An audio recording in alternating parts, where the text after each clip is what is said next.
Boa noite, aqui é o canal Chai, Caminhos para o Bem Viver. O meu nome é Milton Faria, eu sou poeta, sou sociólogo e sou consultor cultural. Nós temos vários companheiros aqui do canal que vão conversar com Luiz Felipe César. Vera, você pode se apresentar, Vera? Eu apresento. Boa noite, Luiz Felipe. Eu sou Vera Salles, sou professora universitária e também eu sou praticante da cultura de paz. Marina? Boa noite, Luiz Felipe. Sou Marina, professora de História, Sociologia e sou pedagoga também. Pablo?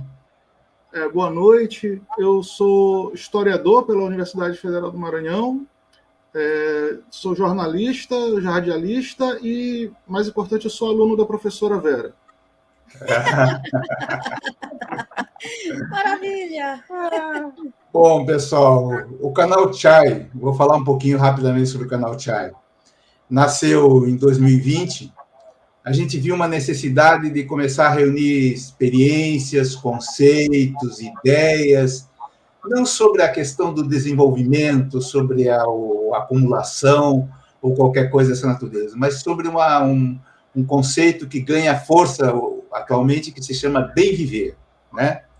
E o bem viver é um conceito em construção, mas, de uma maneira geral, ele significa harmonia comigo, harmonia com o outro, harmonia com a sociedade, harmonia com a natureza, né?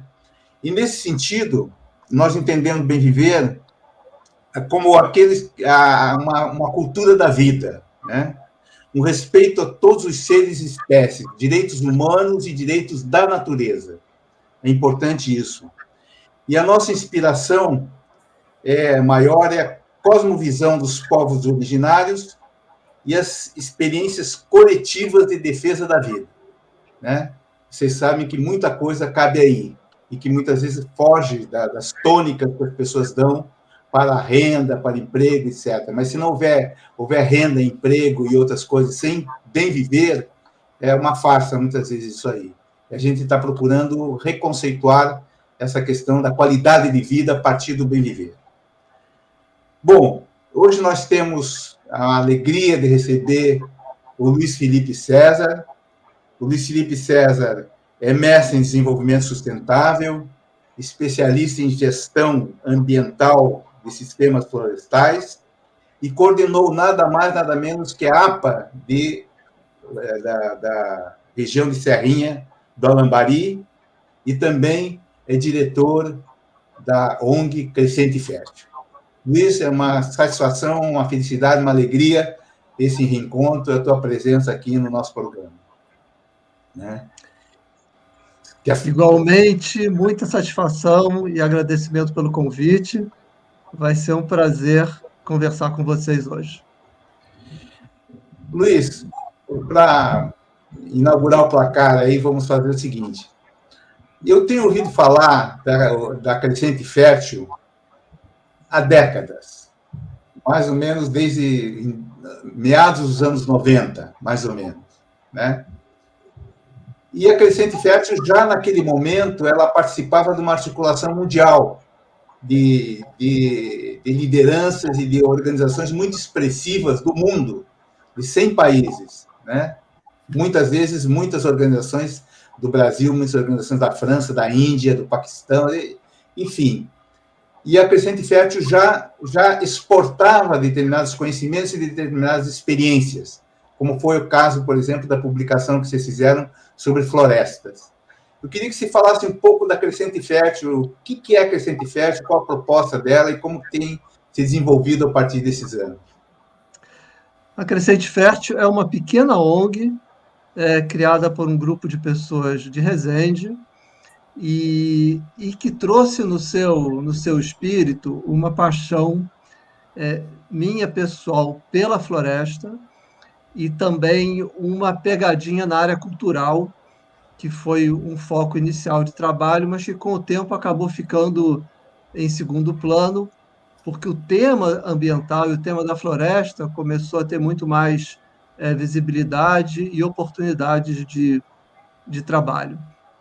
Entre elas, a possibilidade que nós tivemos de participar da Aliança por um Mundo Responsável, Plural e Solidário, juntamente com o Instituto Polis e muitas outras organizações, e que foi uma experiência incrível que nos permitiu uma articulação com diversas entidades internacionais e levando para essa articulação um tema que na época não estava ainda tão claro na urgência que ele teria, que era a necessidade total de proteção e replantio das florestas do mundo todo.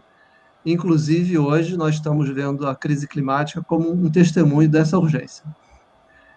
E a Crescente Fértil, além disso, vem realizando muitas atividades na nossa região, muito focada em facilitar o empoderamento dos municípios no aspecto das políticas ambientais locais, processos participativos, apoiando a gestão de unidades de conservação, participando ativamente de conselhos gestores de unidades de conservação e buscando cada vez mais trazer esse componente da urgência de replantar floresta de uma forma integrada com o bem-estar humano, como muito bem lembrou o Hamilton, uma vez que nós todos estamos juntos e fazemos parte da mesma grande rede. E essa é a Crescente Fértil, com quase 30 anos de existência, e buscando trabalhar nessas linhas todas do meio ambiente, com muita ênfase nas florestas, e também participando de uma aliança internacional pelas montanhas, Aliança para as Montanhas, que mais adiante eu falo um pouquinho mais sobre isso. Bom, Luiz, antes de entrar numa outra questão que eu gostaria de fazer, é interessante marcar que vocês foram bastante pioneiros nesse tema das florestas. Eu mesmo fiquei surpreso naquele momento, porque pouca gente falava sobre florestas. As pessoas falavam sobre educação, e inclusive sobre arte também, falava pouco nas redes, né, nessas redes mundiais, né? E daqui a pouco veio uma publicação sobre florestas, né? Falei, puxa, que tema ainda não estava, vamos chamar assim, não sei se você concorda, tematizado já como hoje é uma questão internacional de vida e morte para o planeta. Mas a gente já estava anunciando algumas coisas naquele momento. Você concorda? O tema da floresta, ele existe há muito tempo, mas ele estava um pouco restrito ao âmbito ambientalista, digamos assim. Ele tinha poucas projeções e tinha pouca permeabilidade nas suas transversalidades com muitos outros temas, né, inclusive muito fortemente nos aspectos culturais, históricos. A própria história humana tem um vínculo enorme com as florestas, e tudo isso não parecia estar muito claro para alguns movimentos sociais, e eu acho que todo esse trabalho contribuiu para trazer o tema da floresta para dentro do tema dos movimentos sociais, culturais e artísticos. Luiz, como é que você está vendo hoje a situação das florestas e das águas no Brasil, assim, em poucas palavras, né? E também na região onde você está morando, né? Como é que você está vendo isso? Pois é, a gente teve uma boa notícia recente, começando pela boa notícia, que foi a redução do desmatamento da Mata Atlântica. De um ano para cá, graças a um governo que tem a seriedade necessária para trabalhar pelo Brasil, a gente já teve um bom resultado na Mata Atlântica. No entanto, ainda estamos num processo que vem acumulando as faltas de cuidados dos anos passados e que vem trazendo uma redução do desmatamento da Amazônia, mas não ainda a redução ideal, e estamos com um problema no Cerrado, porque, infelizmente, o Cerrado não é muito visto como floresta.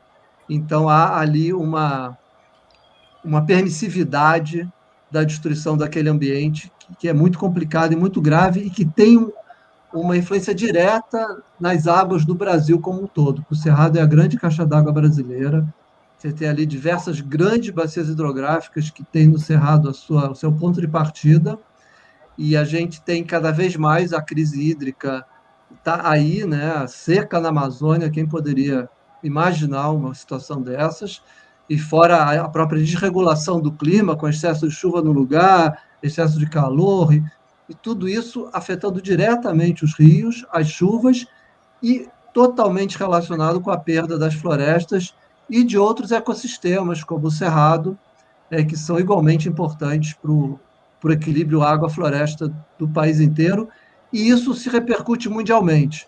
Infelizmente, no mundo, de um modo geral, as florestas primitivas, na África e em outros países, na Rússia, estão sendo fortemente atacadas ainda à custa de enorme sofrimento de povos e animais daquela região, e apenas para saciar o lucro rápido e fácil e a ganância, e isso a natureza vai nos cobrar muito seriamente e já está nos cobrando, na verdade.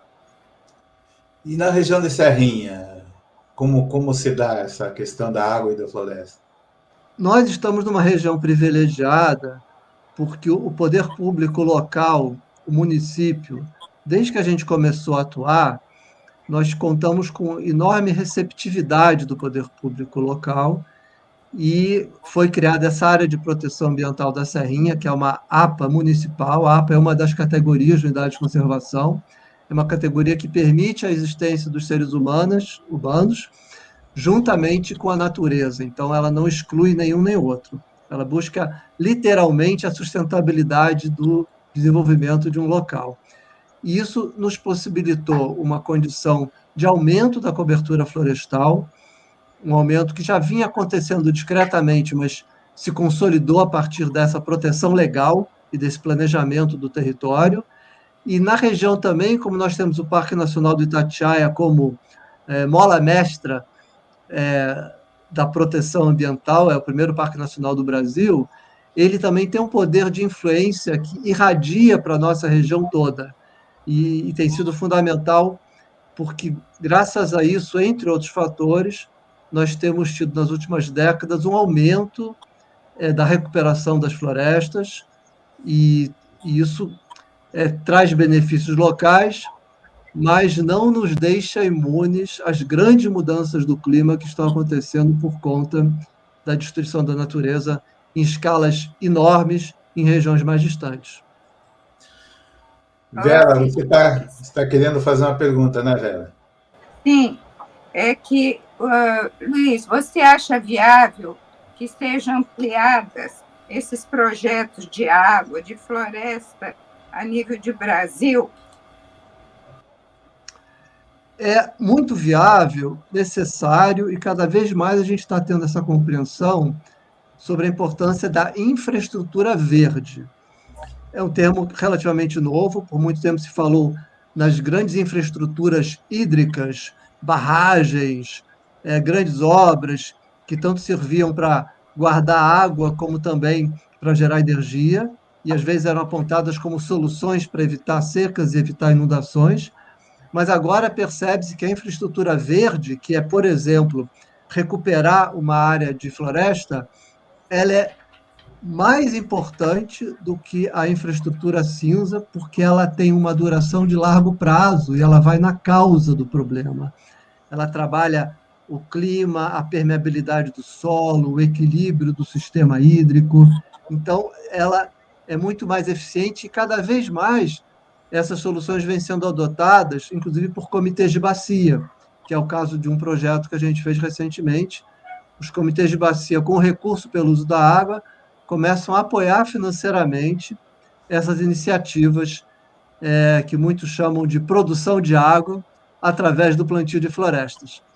Então, embora ainda numa escala tímida, eu vejo uma tendência de se aumentarem essas iniciativas de replantio de floresta e de infraestrutura verde. Perfeito. Agora, exemplo do que você falou aí, do Comitê de Bacias, se referiu também à Bacia do Gandu? Exatamente, o Comitê Guandu é um dos comitês aos quais eu me referi, e em especial esse comitê, que tem dedicado um bom volume de recursos financeiros para apoiar essas ações de infraestrutura verde. Elas permitem selecionar proprietários rurais que queiram preservar a floresta ou recuperar a floresta, e eles ainda recebem um pagamento pelo serviço ambiental todo ano, como forma de reconhecimento, de estímulo à importância e ao valor, não só aos valores subjetivos, mas aos valores monetários também, que se repercutem com benefícios para toda a sociedade, que são esses valores que a floresta propicia para todos, que é o serviço de regulação do clima, o serviço de produção e estabilidade da produção de água e ainda também a própria biodiversidade.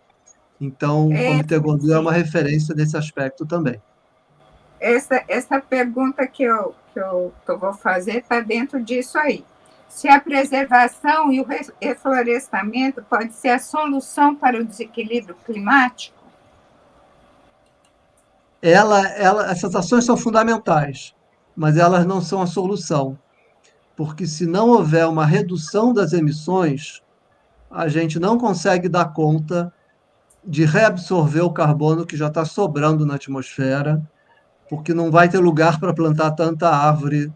Mesmo que plantasse tudo o que pode, a gente não consegue, se não reduzir a emissão, a gente não dá conta de recuperar. Portanto, o plantio, proteção e plantio de florestas e outros ecossistemas é fundamental, inclusive a despoluição dos oceanos, porque os oceanos também são absorvedores de carbono da atmosfera, mas só fazem isso se o ecossistema marítimo estiver em boas condições. Então, recuperar ecossistemas é fundamental, mas não é suficiente. Além disso, tem que haver um forte corte das emissões dos derivados de petróleo, o que implica, evidentemente, numa revisão total da matriz energética mundial, e isso implica em novos paradigmas econômicos e políticos que são tremendamente complicados. Vemos a COP aí, recentemente sendo um testemunho do quanto não vai ser fácil terminar com a era do petróleo. Acho que é mais fácil a era do petróleo terminar com a gente do que a gente terminar com a era do petróleo. O Pablo, que eu queria fazer uma observação, Pablo. Sim, com licença, está saindo da ordem aqui, mas eu gostaria de complementar essa questão que a professora colocou, no sentido de que eu acredito que, como o projeto já tem algum tempo de estrada, ele já deve ter aferido resultados a nível local, né, em termos de recuperação de nascentes, talvez, aí é uma pergunta também, em termos até de microclima regional. Vocês têm algum dado nesse sentido? Embora o projeto já tenha um tempo, a área de hectares recuperada não é tão grande assim, a ponto da gente poder hoje atestar de uma forma, digamos, científica, alguma alteração em algum padrão e que possamos dizer que essa alteração se deve a esse trabalho. O que a gente tem, sim, é um grande avistamento de animais silvestres, muito recente, mas não temos a comparação do avistamento de uns anos atrás. Então, não dá para dizer que é por causa disso, mas, de qualquer maneira, é um indício bem positivo de que o ambiente ali está numa condição boa, na medida que são animais importantes, de topo de cadeia, inclusive felinos. Então, isso é um indicativo interessante. Aves também, mas as aves são relativamente comuns de se avistarem. Quando a gente avista grandes felinos, quando avista onça, jaguatirica e outros canídeos, como o lobo-guará, aí a gente começa a dizer, porque se esses animais do topo estão lá, é porque o resto da cadeia está funcionando, né? Mas é provável que, daqui a um tempo, a gente tenha tempo de observação que possa nos dar mais elementos de dizer, olha, esse bom resultado é graças ao projeto, quem sabe, né? Depois eu vou, antes de passar a palavra aqui, eu queria que você comentasse alguma coisa sobre a cultura, mas vamos deixar para mais adiante no programa. tá? Vou passar a palavra para a Vera, para a Marina. Marina. Acho que a Vera fez já, né? Já falou. Sim, agora é a Marina. Eu estou intrigada com duas perguntas. Vou fazer a primeira, depois eu quero fazer a outra do projeto que vocês fazem aí. As montanhas, elas hospedam metade da biodiversidade no mundo, além do ecoturismo. Eu não sei se o Brasil tem políticas públicas de estudo e de preservação das montanhas. Essa é uma indagação que eu faço para mim, eu não sei. A outra coisa agora é curiosidade. A hora que eu vi, eu falei, o que será que é? O que significa montanha espiritual? Olha, as montanhas são um ambiente encantador e desde 2002 que a gente tem uma atenção muito grande para as montanhas, porque foi o ano em que a ONU declarou como sendo o Ano Internacional das Montanhas. E desde aquele momento a gente vem trabalhando muito para despertar o Brasil para o fato de que o Brasil também é um país de montanhas, e que, infelizmente, não tem políticas públicas para as suas montanhas. Tem muitas leis dispersas que protegem alguns aspectos das montanhas, mas não tem uma legislação unificadora e não tem também uma política específica e clara para as áreas de montanha, apesar da enorme importância ambiental, enorme importância econômica, como no caso do turismo, e enorme importância subjetiva, porque as montanhas são espaços que no mundo inteiro atraem buscadores, atraem as pessoas que buscam ver algo além do que se vê normalmente.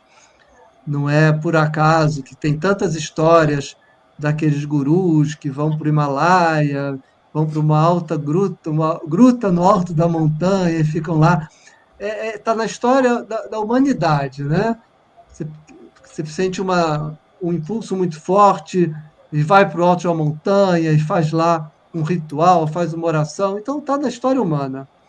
E isso, então, tem a ver com esse conceito das montanhas enquanto grande emanador de vocação e de motivações espirituais. Eu queria falar do projeto de vocês que chama Iniciativa Multiespécies. Também me encantou muito. O Hamilton, aqui presente, esse Hamilton aqui, ele é um dos protagonistas do Bem Viver. E ele trouxe a questão da natureza como sujeito de direito, o respeito aos humanos e não humanos. Aí as montanhas entram aqui também. Aí eu queria saber o seguinte, que eu achei tão singular esse projeto de vocês, se ele está em andamento, se já acabou, se tem perspectiva de continuidade. O Iniciativa Multiespécies é um projeto que está muito enraizado na Crescente Fértil.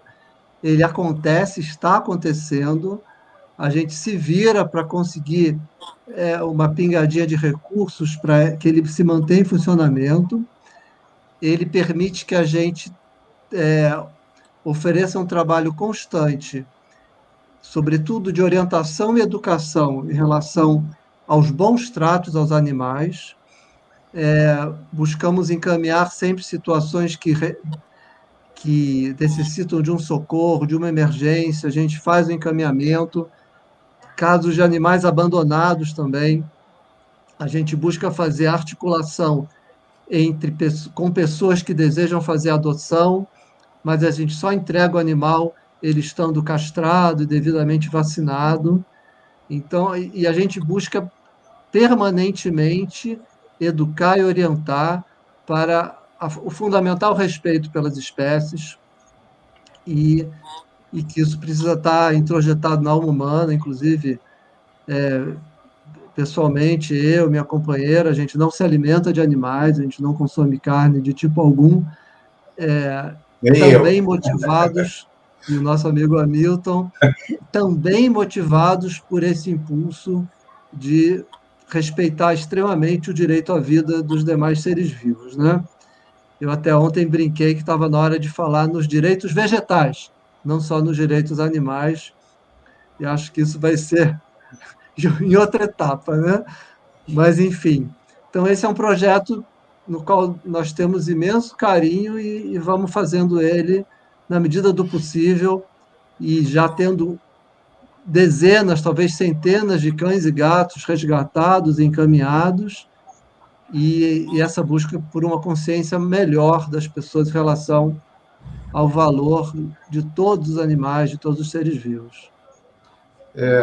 Deixa eu só enriquecer um pouquinho essa conversa, né? Porque eu acho que o Luiz levantou uma questão fundamental que anuncia um novo paradigma, que é justamente essa comunidade dos seres vivos, né? E o direito à vida não apenas ao ser humano, né? Mas esse conjunto, e que a próxima transformação da humanidade vai ter que contar com essa aliança entre espécies, né? E como fazer essa aliança entre espécies com seres de inteligências diferenciadas, né? E fazer como a gente fez alianças solidárias em relação às pessoas, né? Não sei se você acha também que é o momento de dar atenção a essa aliança entre espécies para mover a história e mover a natureza para um outro campo que não seja a de simplesmente ser recurso, né? Recurso que pode ser anexado pela humanidade. Né? Eu acho que tem tudo a ver. Com certeza. Esse esforço de entendimento e de se colocar no lugar do outro, não apenas do outro humano, mas do outro ser vivo, né? Acho que esse é um ponto em que a gente, em algum momento, acho que tende a chegar nele, né? Mas envolve muitas coisas, muitos aspectos culturais e econômicos e educativos, enfim, é uma longa jornada, mas acho que vai ser um passo, em algum momento, um passo inevitável para a própria sobrevivência humana, inclusive, eu diria, né? Eu tenho uma pergunta aqui que está relacionada à questão da educação.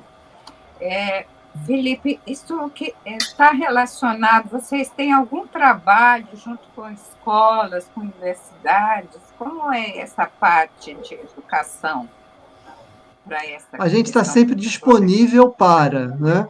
Então, sempre participando de algum evento para o qual nos convidam, em escolas, em faculdades, em qualquer âmbito.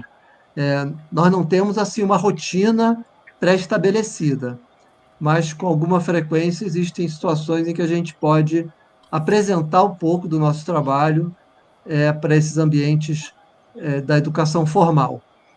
Fora a educação informal, essa acontece praticamente todo dia, porque tem todo tipo de espaço para isso, por meio de contatos diretos, ou de entrevistas, ou de pequenos vídeos que a gente publica.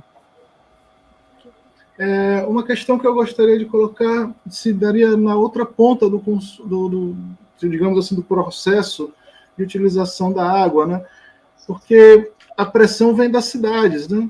A demanda vem das cidades e muitas vezes a gente, principalmente quando tem algum problema de estiagem em alguma região, você acaba descobrindo que grande parte da água que passa pelos encanamentos da cidade são desperdiçadas antes de chegar nas casas. Então, eu queria saber se você, nesse circuito que é da área de atuação especificamente junto à natureza e até os poderes públicos, vocês tiveram a oportunidade de lidar com essa outra ponta também, de incentivar o poder público a reduzir o desperdício.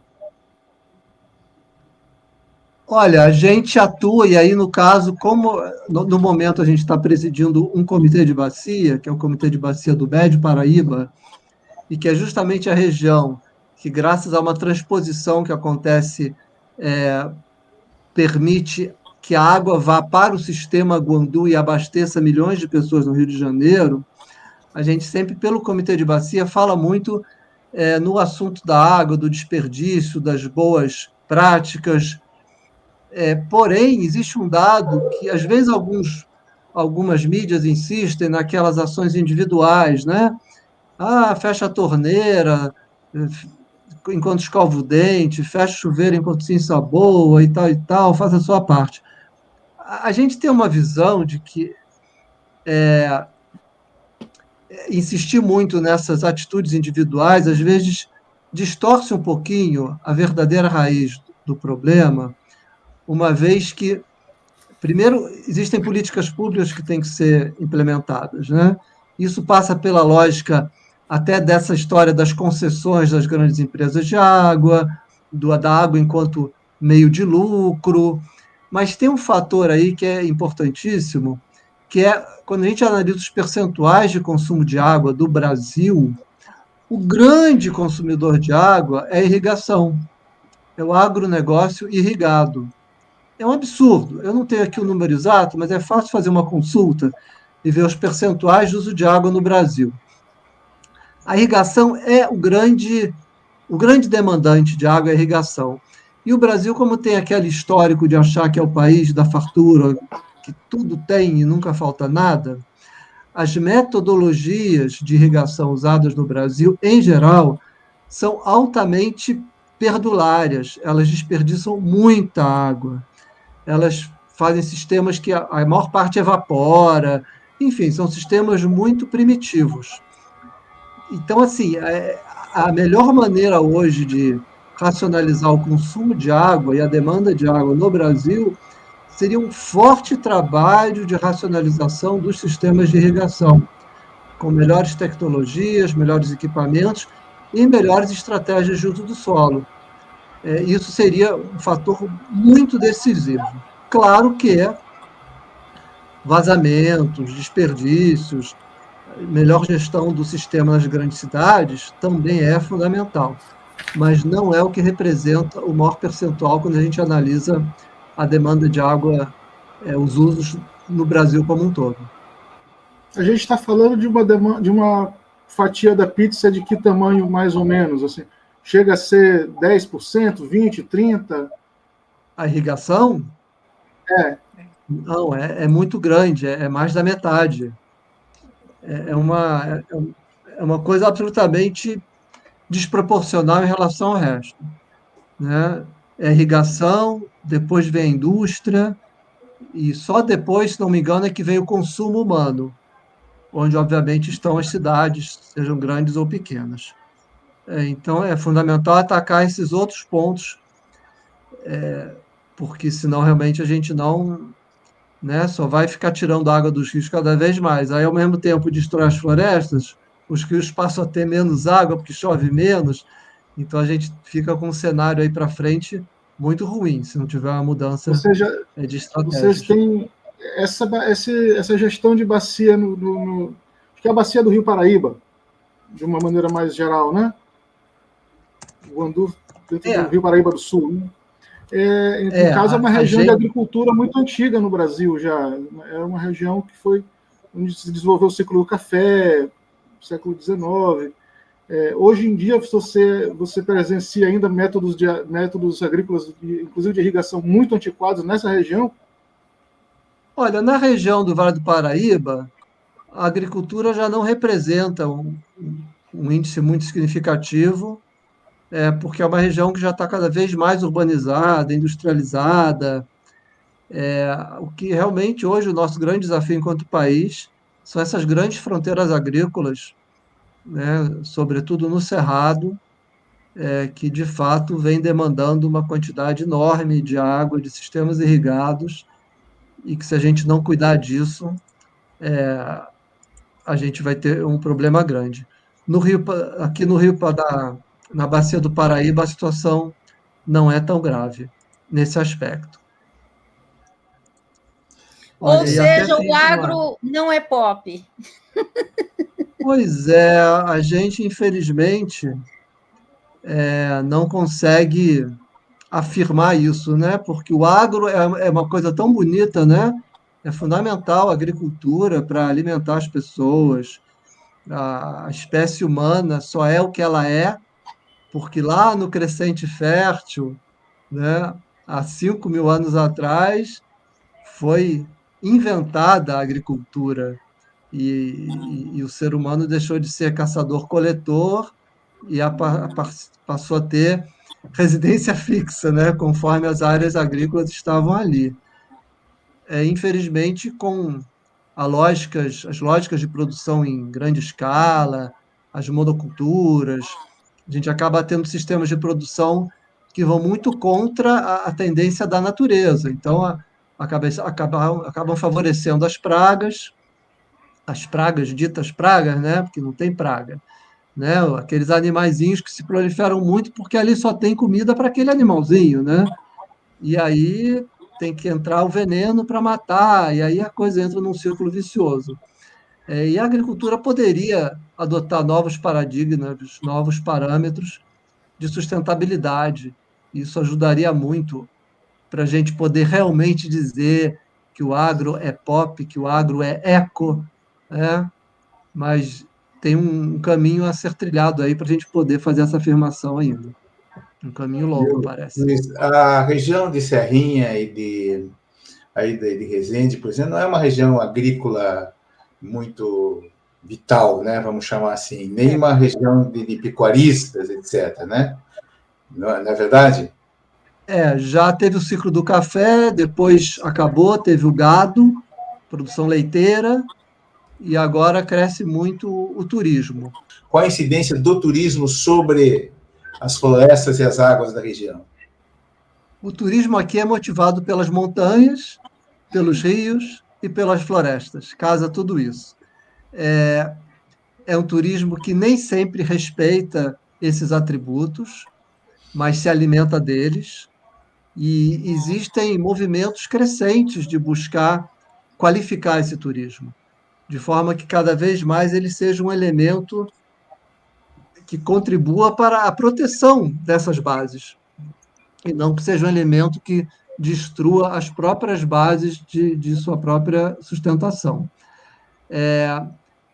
Com a partir da pandemia, a gente teve um aumento muito grande de pessoas residindo permanentemente na região.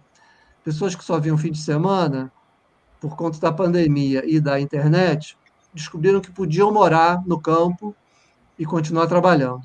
E teve um crescimento de população grande. Isso trouxe uma consequência ruim, que foi o parcelamento de terra. Áreas que eram rurais se picotaram e venderam pequenos lotes, sem nenhum tipo de planejamento, sem nenhuma infraestrutura, para essas pessoas ansiosas por saírem das cidades. Mas, de certa forma, transferindo um pouco esse problema da falta de um planejamento no solo aqui para a região. Então, isso está detectado, o Ministério Público está atuando, buscando regularizar essas situações ou coibir efetivamente. Então, a gente está numa balança. Se, por um lado, existem movimentos que protegem, existe um turismo saudável, por outro lado, tem essa pressão, mas que também tem um esforço para combater e organizar. Mas é um desafio que está pendente, em processo de elaboração e de trabalho. Retomando a atuação de vocês em relação a montanhas, então, mesmo no começo da conversa, acho que você mesmo colocou que o Brasil, às vezes, não tem noção de que é um país que tem montanhas, né? E, ao mesmo tempo, isso nos coloca uma outra questão, que, digamos assim, as técnicas que vocês têm desenvolvido aí de recuperação de nascentes e tudo mais, até que ponto elas são aplicáveis em outros biomas? Num bioma que não seja montanhoso, por exemplo, vocês acham que isso pode ser facilmente adaptado? A gente vem tendo uma boa experiência de recuperação de floresta. Seja floresta de baixa altitude, ou seja uma floresta de uma altitude um pouco maior, a gente vem trabalhando nisso. Mas existe uma falta de conhecimento, de métodos de restauração dos ecossistemas de alta montanha, que geralmente são os campos de altitude ou as florestas que já estão próximas aos campos de altitude. Esses ambientes ainda requerem experiências e observação mais acurada para que se descubra a melhor estratégia de recuperação, porque geralmente são áreas de solo muito raso, uma vegetação muito peculiar, mas são fundamentais. Então, a gente ainda não teve oportunidade de trabalhar nesses ambientes de campo de altitude, e creio que não sei de muitos casos, não sei de nenhum caso no Brasil que realmente tenha esse tipo de trabalho. Mas em algum momento a gente vai precisar fazer esse estudo para também poder ajudar na recuperação dessas áreas mais delicadas, que estão nas áreas mais elevadas das montanhas. Eu vi que nas redes sociais de vocês, vocês têm conexões com organizações de outros países. Será que esse tipo de experiência você pode trocar, por exemplo, com alguém que faça um trabalho semelhante na região dos Andes ou nos Alpes europeus? Vocês devem ter esse tipo de contato já. Certamente. A gente participa de uma Aliança para as Montanhas.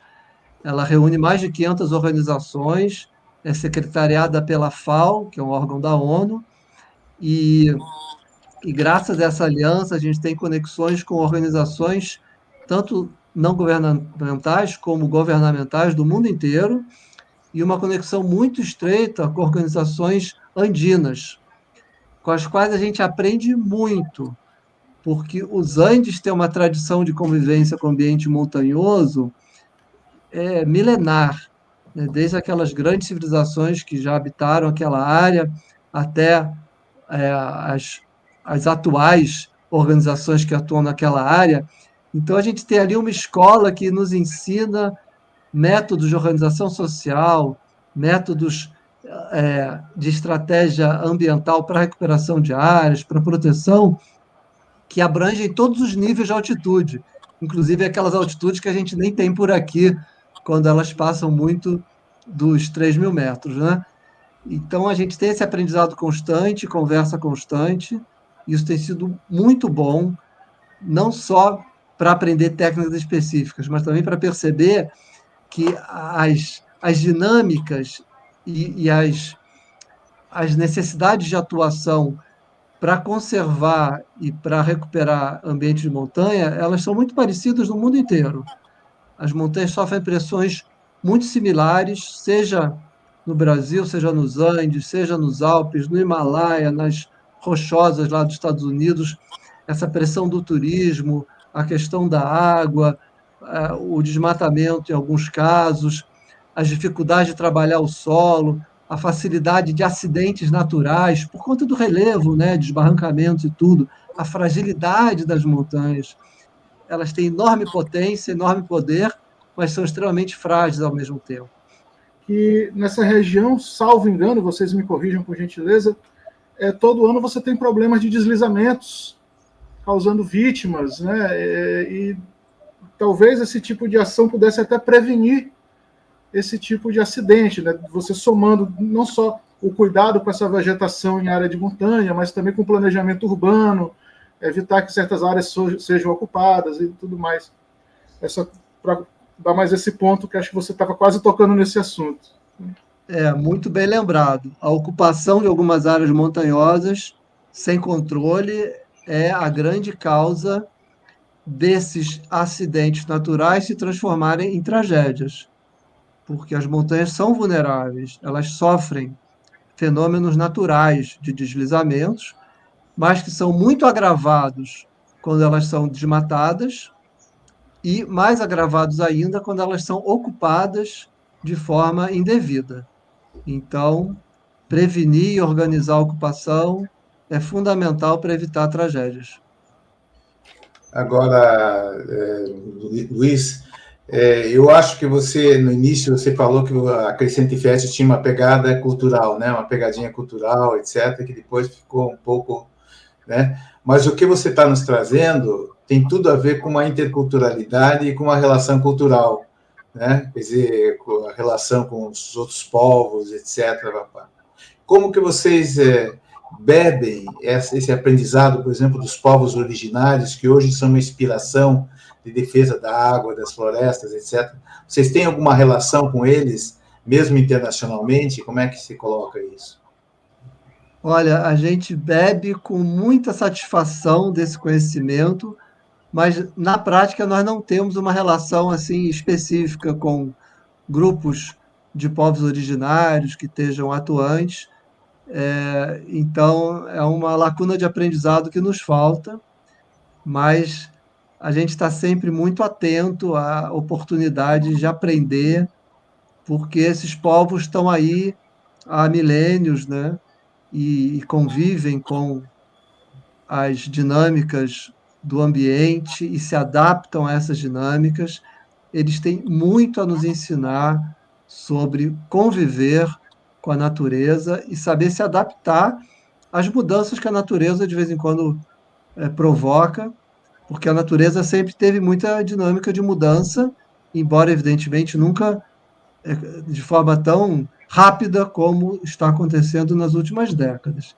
Mas essa capacidade adaptativa é um aprendizado fundamental que a gente precisa ter com os povos originários.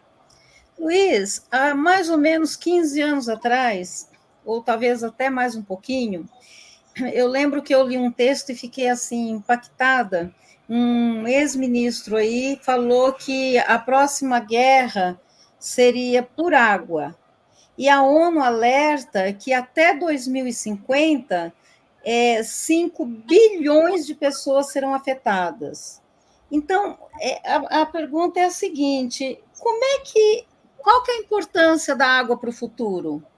Diante dessa alerta da ONU, o que precisa ser feito, além de reflorestamento, de limpeza dos rios, cuidar dos rios? Tem mais alguma coisa que possa fazer para a gente cuidar da água?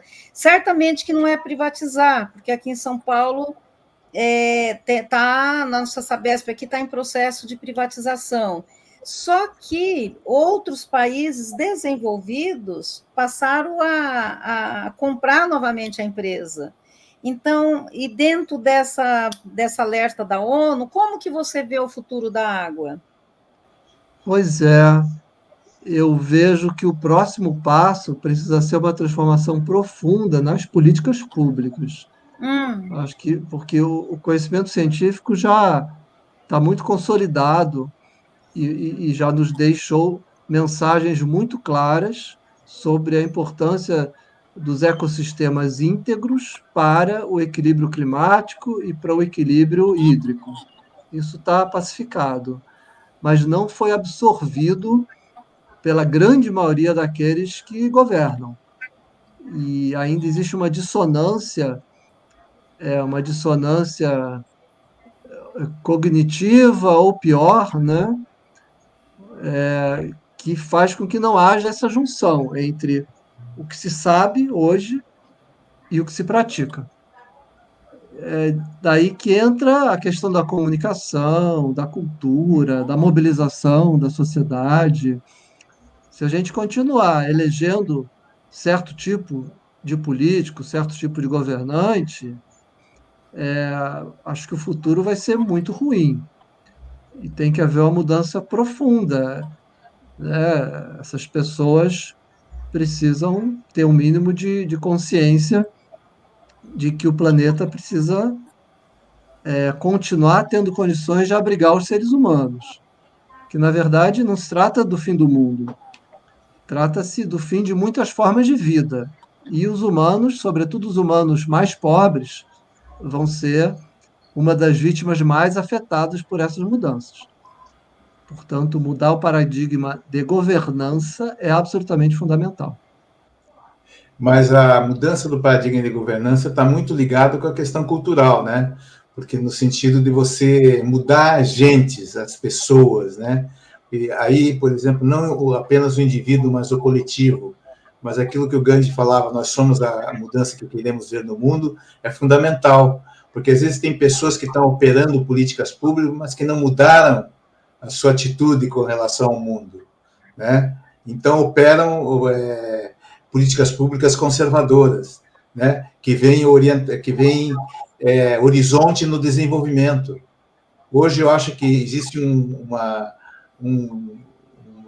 decepção com o desenvolvimento, porque onde entrou o desenvolvimento, entraram indicadores que provaram qualidade de vida, expectativa de vida, etc., mas o bem viver das pessoas não melhorou, né? Então, tanto é que alguns pensadores, por exemplo, como Alberto Acosta, Sérgio Lino, etc., nós mesmos temos conversado sobre isso, tem pensado que o desenvolvimento e seus adjetivos deveriam ser banidos dessa discussão dos caminhos novos para a humanidade, né? é desenvolvimento cultural, desenvolvimento social, desenvolvimento sustentável, né? E esses adjetivos não deram uma condição vital para o bem viver, mas apenas pela acumulação capitalista, vamos falar assim, né? Às vezes até com certa redistribuição.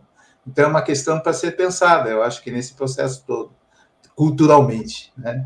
A gente sabe que 75% das emissões de gases de efeito estufa são provenientes da agropecuária. Quais medidas você vê a curto e a longo prazo para que isso seja evitado ou seja contornado? Enfim.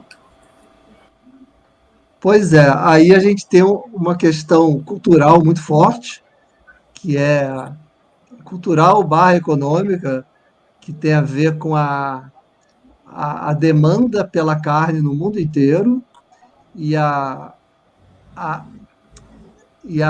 digamos assim, a propaganda que associa o alto consumo de carne com uma coisa de status, uma coisa que vai muito além da questão nutricional, né? Quem come carne é quem está no topo, é quem está fazendo bonito aí para a sociedade. Então, tem esse aspecto. Tem também a coisa da conquista territorial, porque esse avanço da pecuária, sobretudo na floresta amazônica, ela tem uma relação com o controle e a posse de terra, porque faz desmatamento, coloca o gado e depois requer a terra como se fosse daquela pessoa. Então, tem uma correlação grande. A própria história da Mata Atlântica foi muito assim também. Bota o fogo, solta o gado, depois diz que aquele gado é a prova de que a terra é produtiva e a pessoa, né, com isso, requer ser dono da terra. Então, acho que são essas coisas muito que se cruzam, né? Essa ambição de medida por ser dono de terra, e o gado é um meio de se fazer isso, e, ao mesmo tempo, a demanda econômica e cultural por um alto consumo de carne.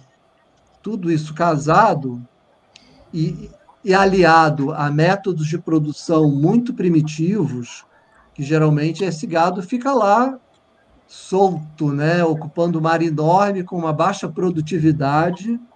Então, aquela carne que é carne ou leite que se produz numa imensa área, com mais tecnologia, poderia ser produzida numa área muitíssimo menor. Então, até com qualificação tecnológica e métodos, inclusive, muito mais ecológicos de trabalhar o solo, tipos de pastagem, métodos de rotacionamento de pastagens e outros, poderia garantir produção desse tipo de alimento em áreas muito menores. Mas como se atrela o uso do gado com conquista territorial, ganho fundiário, essas coisas acabam gerando um dano muito maior do que poderiam gerar de fato. Então, é aquele cenário da tempestade perfeita, infelizmente. Luiz, as suas expectativas em relação à COP30, será que a gente pode ter esperança? Porque diz que o objetivo é construir uma história para a floresta amazônica na direção de uma economia solidária e baixo carbono, né? uma economia sustentável. Será que a gente pode acreditar que isso será possível?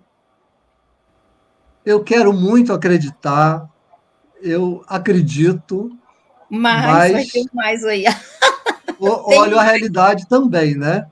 Que a gente vê um poder executivo de uma direção, um poder legislativo em outra direção oposta, com uma correlação de forças muito complexa, uma pressão econômica de curto prazo terrível.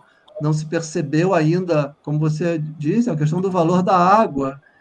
Se a gente for colocar na conta monetária sobre o valor da água e o valor de um clima estável, isso é a coisa mais cara que pode haver na humanidade, e a humanidade tinha que estar entendendo isso, mas não parece que está. Então, quem sabe essas crises, essas situações trágicas podem servir para um despertar de que realmente é fundamental ter um outro paradigma de desenvolvimento para a Amazônia e que esse paradigma se repercuta em muitas outras florestas primitivas do mundo inteiro, que ainda tem umas manchas de florestas importantes, todas fundamentais para o equilíbrio planetário, e, obviamente, que a gente fica olhando muito a Amazônia porque ela está aqui no nosso território e tem uma pujança absolutamente maravilhosa. E, ao mesmo tempo, a COP, né, não, não trouxe aí muitas boas notícias sobre a importância de reduzir o consumo dos derivados do petróleo, né? Isso é uma contradição bem complicada. Porém, a proteção e o novo paradigma para a floresta é fundamental, a gente precisa acreditar nisso e fazer toda a força para que isso aconteça de fato.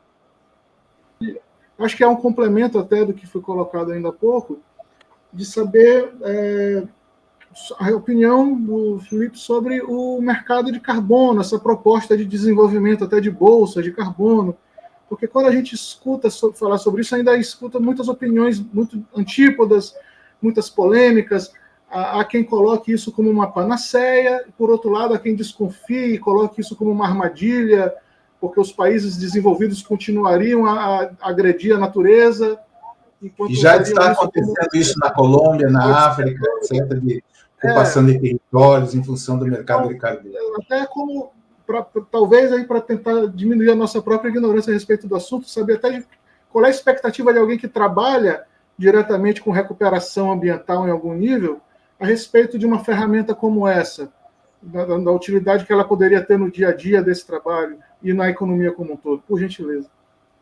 A nossa experiência prática atual é de que esse mercado está ajudando aqui na região a proprietários de terra permitirem proteção de florestas e recuperarem áreas de floresta que já estavam degradadas. Isso tem sido concreto. Porém, situações em que a gente já tem áreas de terra já não estão mais na mão de comunidades tradicionais, indígenas, já houve toda uma transformação nessa lógica. Então, nesses casos que a gente vivencia aqui, até o momento, ele está funcionando de forma positiva, né? Tem sido um estímulo real para pessoas protegerem a floresta ou replantarem floresta. Acredito que a gente tem que ir observando passo a passo e ficar naquele constante, né, observa, monitora, avalia, repensa, ajusta, porque, né, como a gente disse antes, né, não dá para achar que vai resolver o problema do clima apenas replantando floresta e protegendo floresta. Então, se achar que só isso vai resolver, não adianta. Por mais que coloque recurso aí, se não reduzir as emissões, né, não pode ser só compensatório, ele tem que ser de ganho real. Não dá para dizer, fulano lá pode emitir porque ele está absorvendo lá do outro lado do mundo. Não, fulano lá tem que parar de emitir e tem que proporcionar a captura daquilo que já foi emitido, né? Essa tem que ser a lógica. A gente tem um déficit, tem que absorver o déficit que já foi colocado na atmosfera. Então, eu diria isso, que a gente precisa não fechar os olhos para essa possibilidade, mas observar criticamente com base nas experiências reais e fazendo os ajustes. Antes de agradecer ao Luiz, quero saber do Luiz Felipe. Ele está 40 anos, praticamente, não é isso? Morando na região, né? Desde 83. O que essa mudança de vida mudou o paradigma da sua existência, né? No seu modo de ser, na sua vida espiritual, na sua vida cultural, na sua vida, na qualidade da sua vida mental. O que significa essa transição e essa poética de encantamento junto à natureza? Pois é, né? Com 20 e poucos anos, eu abandonei o Rio de Janeiro e vim morar no sítio, que era o sítio da família, decidido a fazer a minha vida aqui. E hoje, 40 anos depois dessa decisão, e 40 anos depois de me tornar um morador rural em vez de um morador urbano, eu vivo todo dia com aquela sensação de que a vida vale muito a pena em meio à natureza.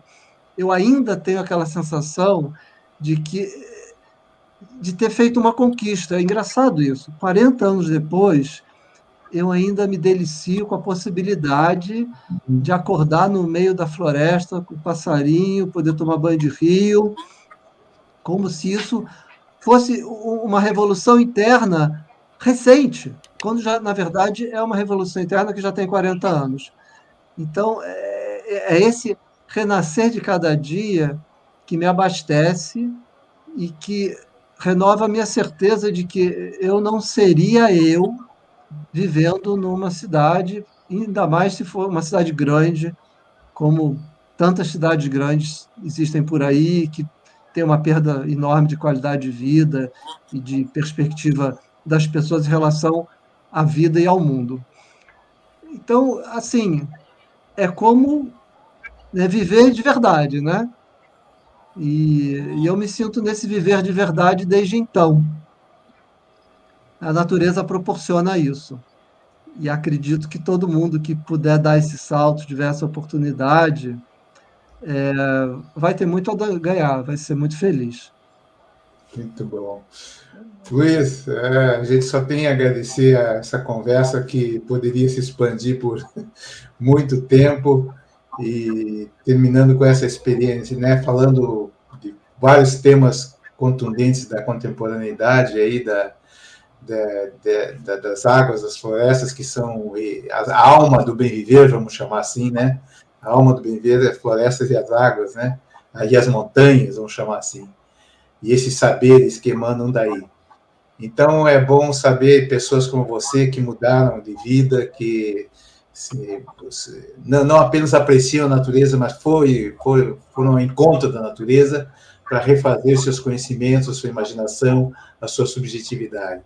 Então, eu agradeço muito a tua presença aqui e a quem vai nos ouvir, a equipe do Chai, etc. Eu queria passar a palavra para as pessoas se despedirem também, e depois, por último, você.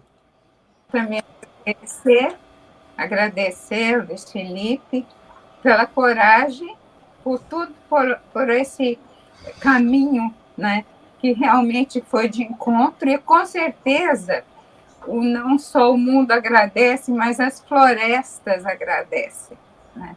Eu acho que você já teve essa contribuição das florestas, né? Esse meio que você vive já é o maior presente, né? Essa integração com a natureza. Muito lindo o seu trabalho, meus parabéns, e eu realmente fico muito feliz em saber que você existe, que esse projeto existe e está contribuindo com o planeta. Luiz, sem palavras para te agradecer. É um encantamento ouvir você falar. Você fala de problemas tão complexos, mas com tanta beleza que você fala, que é lindo da gente escutar, é lindo.